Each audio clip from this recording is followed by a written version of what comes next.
तर तिकडे राहुरीमध्ये भाजपचे प्रदेशाध्यक्ष रवींद्र चव्हाण यांनी खेळी केली आहे। माजी आमदार प्राजक्त तनपुरे यांच्या कार्यालयामध्ये बंद दाराआड त्यांच्यामध्ये चर्चा झाली आहे। खात्रीलायक सूत्रांची ही माहिती आहे। रवींद्र चव्हाण आणि मंत्री राधाकृष्ण विखे पाटील यांची तनपुरे यांच्यासोबत चर्चा झाली आहे। प्राजक्त तनपुरे बंडखोरी करणार का याकडे आता लक्ष असणार आहे।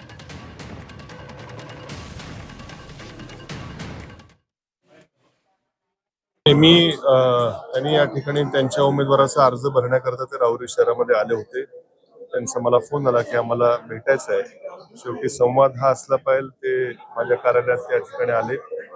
मी निवडणूक का लढू त्यांनी विनंती केली की आता कर्डिले साहेबांच्या निधनानंतर आपण सहानुभूतीपूर्वक विचार करून ही जागा सोडावी अशी विनंती त्यांनी केली असता मी ही निवडणूक का लढवतोय हे प्रश्न त्यांच्यासमोर मांडले असतात। त्या सगळ्या प्रश्नांवरती त्यांनी अत्यंत सकारात्मक विचार या ठिकाणी व्यक्त केलेले आहेत।